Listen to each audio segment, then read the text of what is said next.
जड़ भी हमारी बिकेगी। जड़ का रेट हमें 35,000 से लेके 50,000 तक मिल सकता है, सूखे ड्राई मटेरियल का। और ऊपर का जो हमारा तना है, ये भी तना हमारा पूरा बिक जाता है।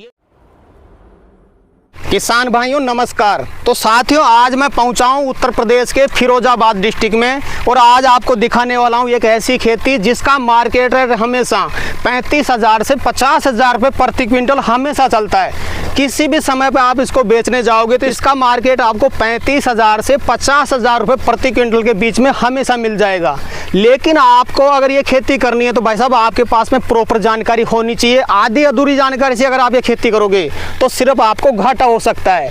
तो इसी जानकारी के लिए मैं आज पहुंचा हूं फिरोजाबाद डिस्ट्रिक्ट में और यहाँ पे एक किसान भाई काफ़ी समय से सफल तरीके से आप ये देख सकते हैं अश्वगंधा की खेती करते हैं। तो इन किसान भाई से आज के वीडियो में पूरी जानकारी लेने वाले हैं। अगर अश्वगंधा की खेती कोई किसान भाई करना चाहे तो ये कौन कौन सी मिट्टी और कौन कौन से क्लाइमेट में हो सकती है, साथ ही साथ इस खेती में कितना खर्चा होता है और इस खेती से आप कितना प्रॉफिट कमा सकते हैं, आपको कंप्लीट जानकारी मिलने वाली है। वीडियो कंप्लीट देखें, वीडियो पसंद आए तो लाइक शेयर करें और जिन किसान भाइयों ने अभी तक हमारे चैनल को सब्सक्राइब नहीं किया, चैनल को सब्सक्राइब कर लें।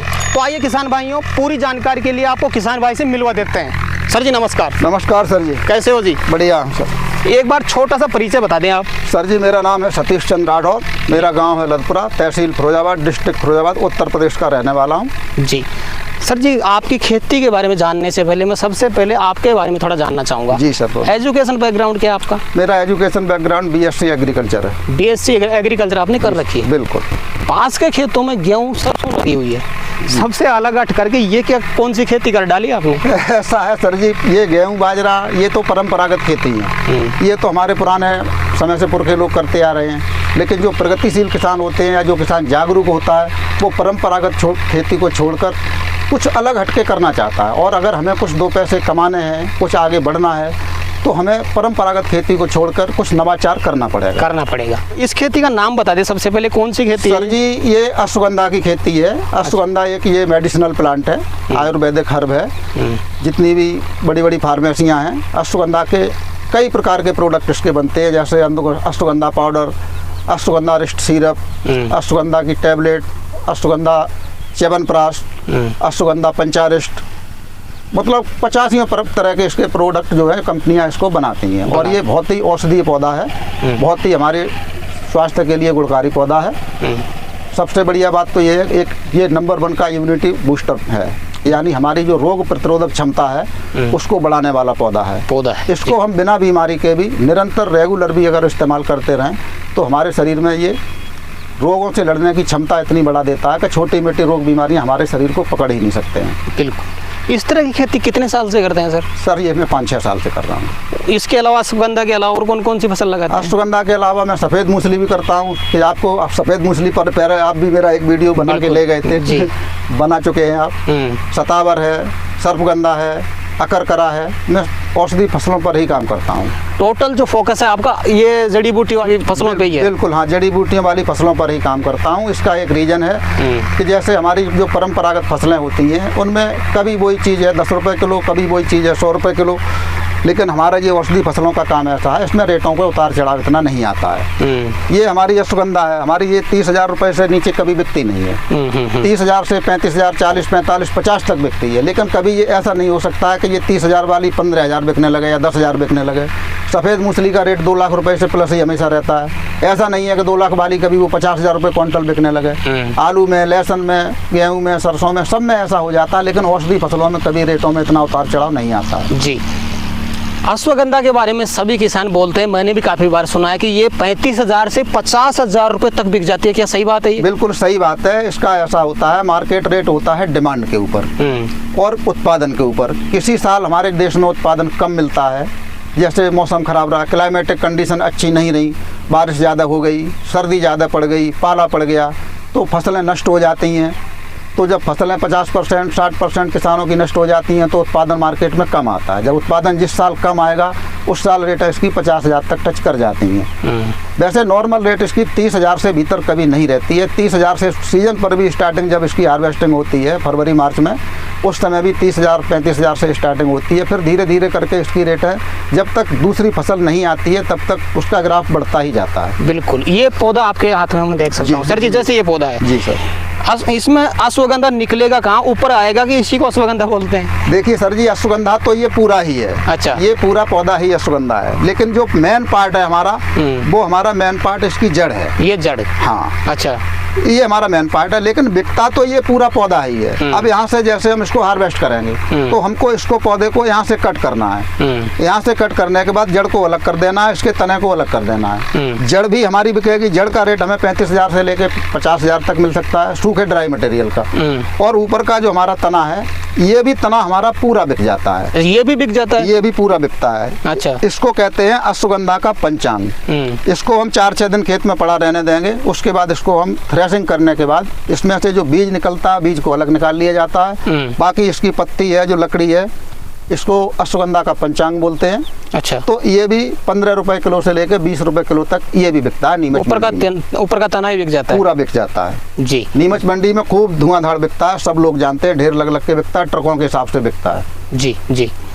ये जड़ी बूटी में सर जी सबसे बड़ी समस्या किसान भाइयों की यही है, भाई साहब हम खेती तो कर लेंगे लेकिन बेचेंगे कहाँ पे, कोई खरीदने वाला ही नहीं है। सही कह रहे हैं सर जी आप। जड़ी बूटियों की मार्केट तो हर जगह होती है, लेकिन हमारा किसान इतना अनभिज्ञ है कि उसको मार्केट पता ही नहीं होता है। मेरे पास भी हजारों लोगों के फोन आते हैं। मैं सब, सर जी हम कहाँ बेचेंगे, हमारे लिए मार्केट कहाँ है? तो मैं उनसे पूछता हूँ, सर जी आप रहने वाले कहाँ के हैं? आप जहाँ के रहने वाले होंगे नियर बाय वहीं मैं आपको मार्केट बताऊंगा। आप राजस्थान के हैं तो राजस्थान में मार्केट बताएंगे, आप पंजाब के हैं तो पंजाब में बताएंगे, बंगाल के हैं तो बंगाल में ही बताऊंगा। ऐसा नहीं आप रहने वाले बंगाल के हैं, मैं मार्केट बताऊँगा आपको दिल्ली की, तो आप बंगाल से दिल्ली माल बेचने नहीं आएंगे।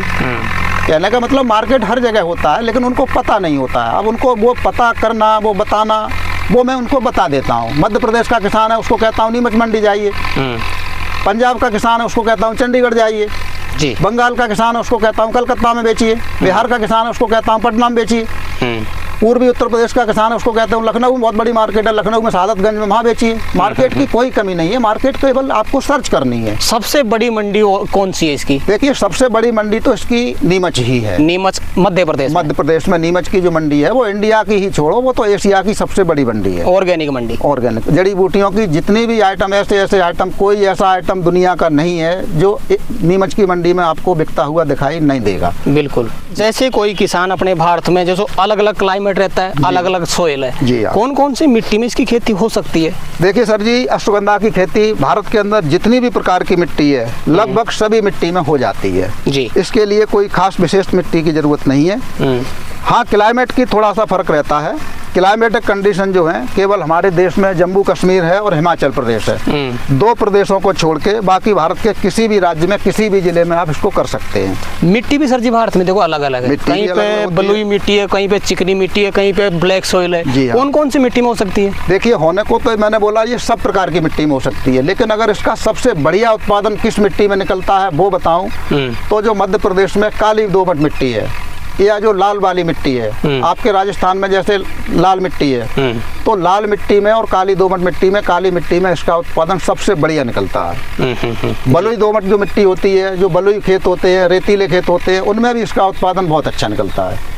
कहीं पे खारा पानी है, कहीं पे मीठा पानी है। खारे पानी में तो सर जी इसका उत्पादन और सवा गुना हो जाता है। ये खारे पानी को तो बहुत ज्यादा पकड़ती है। अगर इसको खारा पानी मिल जाए तो इसके फिर और ही ज्यादा प्रोडक्शन इसका बेटर निकलता है। पानी की भी कोई टेंशन नहीं है? पानी की भी कोई टेंशन नहीं है। आपका मीठा पानी है तो भी ठीक है, अगर खारा है तो और भी ज्यादा बढ़िया है। अगर कोई किसान भाई फसल लगाता है तो सबसे बढ़िया समय लगाने का कौन सा रहता है? सबसे बढ़िया समय तो मेरे हिसाब से 15 सितंबर के बाद इसको लगाना चाहिए। 15 सितंबर से अक्टूबर का पूरा महीना। अच्छा। जैसे ही हमारी बारिश खत्म होती है, हमको लगे अब हमारी बारिश बिल्कुल खत्म हो गई, आगे बारिश अब नहीं होगी, बस उसी समय आप इसको लगा दें, वो सबसे बेस्ट समय होता है। क्योंकि जितनी आप जल्दी लगाएंगे उतना ये सर्दी से बच जाए। क्योंकि ये आप लेट लगाएंगे, दीपावली के बाद लगाएंगे, फिर तब तक क्या होता है, उत्तर भारत के इलाके में सर्दी स्टार्ट हो जाती है। जब सर्दी स्टार्ट हो जाती है तो जब ज़्यादा टेम्परेचर हमारा 20 डिग्री से नीचे आ जाता है तो फिर इसका पौधा सर्वाइव नहीं करता, ग्रोथ नहीं कर पाता है। तो हमको जल्दी लगाने में ये बेनिफिट रहता है। हम अगर इसको जल्दी लगाएंगे, जब तक हमारी सर्दी शुरू होगी तब तक हमारा जो पौधा है वो हमारा पूरा ग्रोथ ले चुका होगा। लगभग जैसे मेरे फुट, ये 1.5 फीट का पौधा है, 2 फुट का पौधा है जी। तो इसकी जो लेंथ है वो तब तक 1.5 फुट पर पहुंच चुकी होगी। जब इसका ग्रोथ पूरी हो चुकी होगी, उसके बाद सर्दी पड़ भी जाएगी तो ये तब तक अपना पूरा आकार ले चुका होगा, तो इसमें इतना फिर रुकावट नहीं आती है। खेत की तैयारी करने का कोई खास प्रोसेस हो तो बता सकते हैं? जी हाँ, खेत के प्रोसेस इसका जरूरी है। खेत इसका अन्य फसलों की तरह नहीं, इस खेत को हमें अलग तरीके से तैयार करना होता है। जिस खेत में हमें अश्वगंधा लगानी है उस खेत में पहले तो हमें गर्मी की सीजन में कोई फसल नहीं लेनी है, यानी 2-3 महीने का खेत को हमको रेस्ट देना है। और गर्मी के दिनों में खेत की गहरी जुताई करके, जैसे पिलाऊ होता है, पिलाऊ हल उसको चला के, कहीं पिलाऊ कहते हैं, कहीं पलटा कहते हैं, कहीं कुछ अलग अलग भाषाओं में अपने अपने क्षेत्र में कहते हैं, तो उसको खेत को मिट्टी पलटने वाले हल से पूरे खेत को पलट देना चाहिए। मिट्टी पलटने के बाद उसको खेत को 2 महीने धूप में तपने दो, उसके जिससे उसमें फंगस बैक्टीरिया सारे खत्म हो जाएं। उसके बाद खेत की हमको 4-5 बार गहरी जुताई करनी है। जितनी आप इसमें खेत की जुताई गहरी कर लेंगे उतना ही प्रोडक्शन आप ज़्यादा ले लेंगे। जैसे मेरे पास ये पौधा है जी, अब इसकी जड़ ये है, अभी ये खींचने में आधी तो टूट ही गई है। अब ये अभी भी ये पौधा पूरा मैच्योर नहीं है, अभी ये 4 महीने का पौधा, यानी 120 दिन का ये पौधा है। अभी इसका 1 महीना और बाकी है, तो 1 महीने में अभी इसकी जड़ की लेंथ भी बढ़ेगी और इसकी जो मोटाई है वो भी बढ़ेगी। 150 दिन में पौधा कंप्लीट हो जाता है, 150 दिन में बिल्कुल परिपक्व हो जाता है। 135 दिन से लेके 150 दिन इसका लास्ट टाइम पीरियड होता है। आप 135 दिन पर भी इसकी हार्वेस्टिंग कर सकते हैं और 150 दिन पर भी कर सकते हैं, क्योंकि इसको थोड़ा चेक करना पड़ता है। 135 दिन के बाद इसको जैसे आप जड़ को तोड़ के देखेंगे तो ये देखना चाहिए जड़ हमारी ये आराम से टूट रही है या नहीं टूट रही है। कड़ाक से टूट गई, अब इसके अंदर बिल्कुल कोई लकड़ी तो नहीं है, बिल्कुल, और जैसे मैंने तोड़ी है तो एकदम कड़क से आवाज भी आई है। इसका मतलब ये है कि अब ये पौधा हमारा मैच्योरिटी की स्टेज पे पहुंच गया है। अगर ये कच्चा होता बिल्कुल तो ये जड़ पिचक जाती, जैसे यहाँ से मैंने ये कही जो पिचक गई है, टूटता नहीं है। टूट रही है, इसका मतलब इसके अंदर पाउडर भी पूरा है और इसकी जो मैच्योरिटी की स्टेज अब शुरू हो गई है। अब हम इसको 15 दिन में 20 दिन में कभी भी निकाल सकते हैं जी। जैसे शुरू में किसान भाई इसको लगाता है जी, लगाने का प्रोसेस, बीज लगाने का प्रोसेस क्या रहता है? बीज लगाने का प्रोसेस यह रहता है, खेत की गहरी जुताई करने के बाद रोटावेटर लास्ट में लगा के खेत की मिट्टी एकदम महीन कर लेनी चाहिए, खेत में ढेले नहीं होने चाहिए। उसके बाद इसको पतली मतलब क्यारी बनाते हैं 5 फुट से 6 फुट की, बस या नहीं कि 20 फुट की क्यारी बना दी। उसके बाद बीज को हाथ से छिड़कते हैं। 1 एकड़ में 7 किलो बीज की आवश्यकता रहती है। 7 किलो बीज 1 एकड़ खेत के लिए पर्याप्त रहेगा जी। और छिड़काव विधि से पूरे खेत में बीज छिड़कने के बाद है इसमें तुरंत हम इसको पानी चलाते हैं, खुला पानी चलाते हैं। पानी चलाने के बाद एक बार पानी चलाने पर भी अश्वगंधा का जर्मिनेशन नहीं होता है। इसका जर्मिनेशन लेट होता है, 15 से लेके 22 दिन लगते हैं। तो उसमें 1 सप्ताह बाद यानी 7 दिन बाद हमको दोबारा फिर पानी पिलाना पड़ता है। 7 दिन बाद जब दोबारा पानी हम इसको दे देते हैं तो उसके बाद इसका 15 दिन से लेके 20 दिन तक 22 दिन तक पूरा 100% जर्मिनेशन आ जाता है जी जी। शुरू में खाद भी डालना पड़ता है इसमें? हाँ, खाद डालना पड़ता है। देखो सर जी, इसमें सबसे बढ़िया तो देसी गोबर का सड़ा गला खाद है, वो अति उत्तम है। ये डाल करके आप बीज की छिटाई कर सकते हैं और पानी चला सकते हैं। पानी चला दो जी। बाद में भी कोई न्यूट्रेंट डालना पड़ता है इसमें? नहीं, बाद में इसमें न्यूट्रेंट की कोई आवश्यकता नहीं है, क्योंकि ये एक जड़ वाली फसल है, कंद वाली फसल है। तो इसको हमको न तो इसको हमें पत्ते से मतलब है, न फूल से, न फल से, हमको तो केवल इसके जड़ पे ही फोकस रखना है। तो जड़ के लिए जो हम बेसल डोज में जितने हमने खाद दे दिए वो पर्याप्त है। हाँ, अगर थोड़ा बहुत मौसम खराब रहता है, कोई फंगस की शिकायत आती है तो हल्के फंगीसाइड की 1-2 हम इसमें स्प्रे कर सकते हैं, जैसे हमारा साफ है, बॉलस्टीन है, M45 है। वैसे रोग बीमारी इसमें लगता ही नहीं है। कभी कभार मौसम जब ज़्यादा खराब रहता है, कोहरा गिरता है या बेमौसम की बरसात होती है तो थोड़ी बहुत फंगस की प्रॉब्लम आती है। जैसे मैं दिखा सकता हूँ आपको, ये पत्ता है, कुछ पत्ते जैसे ये जलने जैसे हो चुके हैं। हाँ, अब इसको फंगस बोल सकते हैं? इसको फंगस बोल सकते हैं। ये फंगस भी है और ये क्या होता है, सर्दी की वजह से इसको पाला मार गया। जैसे हमारे यहाँ भी 4-5 दिन पाला पड़ गया था, तो पाले के प्रभाव से इसका पत्ता ये जल गया है। बाकी देखिए आप पूरा पौधा आपके सामने, इसमें किसी भी पौधे में कोई रोग बीमारी बिल्कुल नहीं है, बिल्कुल। लेकिन ज्यादा अपने को इससे मतलब भी नहीं है, अपने को जड़ से इसको मतलब भी नहीं है। हमको तो जड़ से मतलब है, हमको तो केवल जड़ का विकास करना है, जड़ ज्यादा से ज्यादा लेनी है। तो जैसे मान लो पकने की स्टेज पे अपनी फसल हो जाती है तो किसान तो ये चाहेगा ना कि जड़ को और मोटा करे, लंबा करे, तो उसके लिए कोई न्यूट्रिएंट डाल दे। हाँ, उसके लिए न्यूट्रिएंट ऐसा है, जड़ का वजन बढ़ाने के लिए, उसका साइज बढ़ाने के लिए भी तरीके हैं। जैसे हमारी फसल 90 दिन की हो जाए तो 90 दिन के बाद हमको इसमें 90 दिन से 100 दिन के बाद इसको पानी नहीं लगाते। लेकिन अगर हमको जड़ पे पहले ही से और ज़्यादा प्रोडक्शन लेना है तो जैसे ही हमारी फसल 60 से 70 दिन की हो जाए तो इसमें हम 05234 का एक स्प्रे लगा सकते हैं। अच्छा, एक घुलनशील खाद आती है NPK 05234, तो 1 किलो 1 एकड़ के लिए वो पर्याप्त डोज होती है। 1 एकड़ खेत में 1 किलो उसको डालना होता है और 05234 60 से 70 दिन की स्टेज पर हमको ये स्प्रे कर सकते हैं। उसके बाद जैसे ही फसल हमारी 90 दिन की हो जाए, 90 दिन पर NPK 0050 सबसे उत्तम होता है वो, क्योंकि वो पूरा पोटेशियम होता है उसमें नाइट्रोजन भी 0 होता है फास्फोरस भी जीरो होता है, केवल पोटास होता है। तो वो क्या करता है, पोटास हमारी जड़ को मोटा और चमकदार और वजनदार बनाता है। जड़ के विकास के लिए पोटास सबसे अहम रोल निभाता है जी। उसके लिए अंतिम समय में हम 0050 का स्प्रे लगा सकते हैं जी। 1 एकड़ में अगर कोई किसान भाई अश्वगंधा की खेती करता है जी, कितना खर्चा आ सकता है सर? खर्चा इसमें बहुत कम है सर जी, ये बहुत ही कम खर्चे की फसल है। 1 एकड़ में आप ये मान लो जी, अब गोबर का खाद भी हो गया, लेबर भी हो गया, बीज भी हो गया, दवाइयाँ भी हो गई, सारा कुछ मिला के अगर लगाया जाए तो 25,000 30,000 से ज़्यादा खर्चा नहीं आने वाला। 1 एकड़ में कितना वेट निकल सकता है, कितने क्विंटल अपना वजन निकल सकता है जड़ का? 1 एकड़ में अगर आपकी फसल अच्छे ढंग से हो जाए तो 5 क्विंटल से लेकर 8 क्विंटल तक उत्पादन इसका आता है, आ जाता है जी जी। और मंडी भाव, एवरेज मंडी भाव क्या मिल जाएगा? मंडी भाव ये मान लीजिए आप बिल्कुल ही बुरे से बुरा चला जाएगा तब भी 30,000 रह जाएगा। वैसे 30,000 बिकती नहीं है, 35-40 के आसपास हमेशा बिकती है, और अच्छा भाव मिलता है तो ये 45,000 से 50,000 तक टच करती है, टच कर जाती है। 1 एकड़ से कितने रुपए का माल सेल कर सकते हैं? 1 एकड़ से अब आप ये मान लीजिए, आपका अगर मान लीजिए 6 क्विंटल भी माल निकल आया और आपका अगर 40,000 का भी माल मिल गया तब भी आपका 2,40,000 2.5 लाख रुपए का माल तो तब भी हो गया। अब आप मैंने 25-30,000 लागत के बताए, आप 40,000 लागत के निकाल दो तब भी 2 लाख रुपए लागत निकालने के बाद भी आपको एक सीजन में 5 महीने की फसल है। और ना कोई ज़्यादा देख रेख की आवश्यकता होती है, ना इसको कोई जानवर खाता, ना गाय भैंस रोजड़ा कुछ भी नहीं खाता, कोई भी जानवर नहीं खाता, खुला चाहे कहीं छोड़ दो, ना कोई चोर चुराता है ना कोई जानवर खाता है इसको। सबसे बढ़िया इसमें ये इसकी रखवाली ही नहीं है जी। बिल्कुल। तो सर जी अगर कोई किसान भाई इसकी खेती करना चाहे तो इम्पोर्टेंट चीज़ रहती है, आजकल किसान भाई चूक रहे हैं बीज में। अगर बीज अच्छा हाथ नहीं लगा तो किसान भाई वहीं पे फेल हो जाएगा। जी हाँ बिल्कुल। बीज कहाँ से खरीदे किसान भाई? देखिए बीज तो किसान से ही इसको लेना चाहिए, किसी भी किसान से लो, जो किसान इसकी खेती पहले से कर रहे हों उन्हीं किसानों से लेना चाहिए। और बीज भरोसेमंद होना चाहिए। कभी क्या होता है मंडियों में जैसे बीज बिकता है तो उस बीज का ये भरोसा नहीं है कि ये किस वैरायटी का बीज है, अब पता नहीं कहाँ से आया है, किसने बनाया है, कौन कौन सी मिक्सिंग है, प्योर है नहीं है। तो जिस किसान के पास खेती जो कर रहा है उसको पहले देखना चाहिए सामने वाला खेती कर रहा है नहीं कर रहा है, और उसके पास कौन सी वैरायटी लगी है। जो वैरायटी उसके पास लगी है वो गारंटी से उसी वैरायटी का बीज आपको दे रहा है तो उसी से बीज लेना चाहिए।